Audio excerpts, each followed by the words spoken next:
Graça e paz, queridos irmãos, um ótimo dia a todos, uma ótima semana. Hoje, segunda-feira, 28 de outubro de 2024, nosso devocional está em João, capítulo 11. Um dos capítulos mais famosos do Evangelho de João, onde nós vamos ver sobre a morte e ressurreição de Lázaro. Lázaro era um amigo de Jesus, morava em Betânia, morava com Marta, Maria, que também são citados nos outros evangelhos.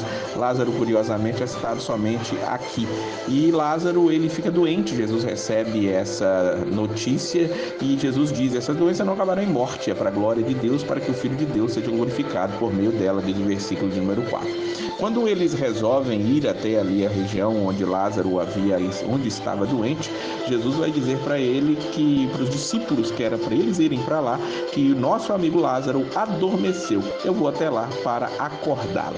Os discípulos não tinham entendido aprofundadamente o que Jesus queria dizer com adormeceu, e dizem: Senhor, se ele dorme, ele vai melhorar. Mas João interpreta dizendo aqui, mostrando que Jesus tinha falado da sua morte, e ele deixa claro no versículo 14, Jesus diz claramente: Lázaro morreu.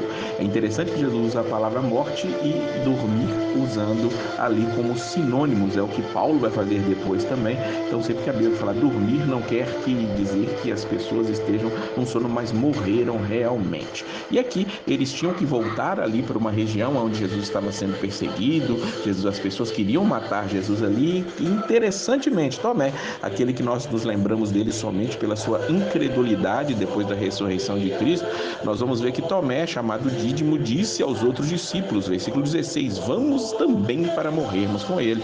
Vemos aqui que Tomé, ele demonstrou bastante fé neste momento aqui, em que muitos estavam com medo de voltar, com medo de morrer, mas Tomé, ele incentivou os outros discípulos a irem até Betânia para poderem ver o que estava acontecendo ali. Nós vamos ver ali o encontro dramático das irmãs de Lázaro com Jesus. Quando Jesus chega, Marta sai logo ao encontro dele e Jesus diz para ela: o seu irmão vai ressuscitar. E é interessante que Marta, ela estava entendendo, tinha ouvido os ensinamentos de Jesus. Lá no capítulo 6 nós falamos detidamente que Jesus disse que a ressurreição seria no último dia, e ela vai dizer exatamente isso no versículo 24: eu sei que ele vai ressuscitar na ressurreição do último dia, mas Jesus não estava dizendo isso. Jesus está dizendo que aquele que cresce nele, ele viveria mesmo que morresse. Ele é a ressurreição e a vida. Interessantemente, Marta sai ao encontro de Jesus, mas Jesus vai ao encontro de Maria.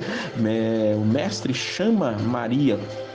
Ele manda recado por Marta, diz o versículo 28, que o mestre está aqui, está chamando você, Maria. Marta deixou esse recado ali para Maria. Maria sai correndo ao encontro de Jesus. Quando se encontra com Jesus, ela também se prostra aos seus pés. É interessante também nós vermos que sempre que Maria está com Jesus, ela está aos pés dele. Seja como está citado em Lucas, quando Jesus vai à casa deles e ela está ali sendo ensinada por Jesus, está aos pés de Jesus. Aqui está aos pés de Jesus, e nós vamos ver mais para frente ainda no capítulo 12, ela aos pés de Jesus. Estar aos pés de Jesus é o melhor. Foi Jesus quem chamou Maria para estar com ele ali, e ela disse a mesma coisa: se o Senhor estivesse aqui, meu irmão não teria morrido. Mas Jesus está dizendo: eu sou a ressurreição. Onde o colocaram é o que Jesus vai perguntar. E ali eles vão até aquela gruta onde ele está enterrado, onde ele estava colocado. Naquela época as pessoas eram colocadas dentro de grutas, amarradas, envoltas em vários panos e deixadas ali depois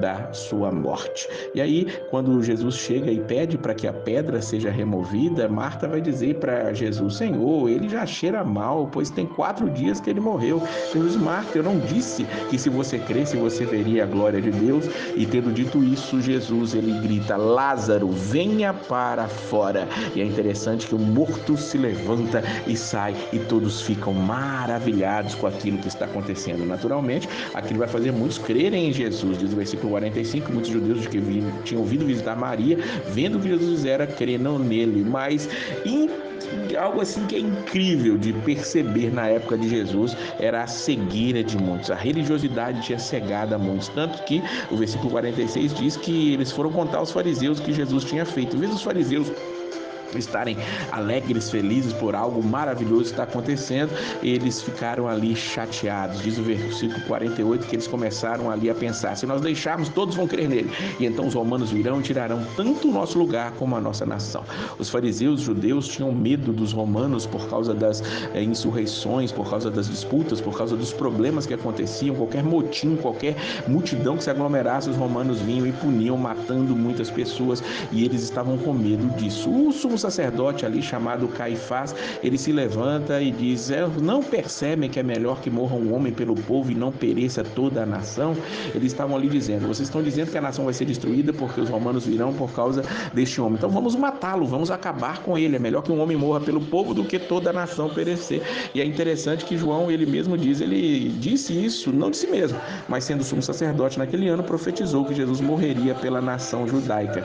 E aí João traz uma interpretação mais longínqua do que Caifás estava dizendo ali. Ele diz: e não somente por aquela nação, mas também pelos filhos de Deus que estão espalhados, para reuni-los num só povo. É interessante que a ressurreição de Lázaro é apenas ali um predito daquilo que viria depois, do que virá depois da ressurreição de todos. Claro, Lázaro ressuscitou e morreu de novo, mas aqueles que ressuscitaram no último dia, como Marta muito bem se lembrou dos ensinos de Jesus do capítulo 6, é o que vai nos trazer a alegria eterna, que nós possamos entender: Jesus sim morreu, mas ele morreu por todo o povo. Como João, ele vai interpretar a fala de Caifás aqui: é pelos filhos de Deus que estão espalhados para reuni-los num só povo. Eu e você somos esses filhos que estávamos espalhados, mas agora o Senhor está nos juntando através da sua palavra. Que você possa se render ao Senhor e entregar a sua vida a Ele. Que Deus abençoe a sua vida e a paz do Senhor.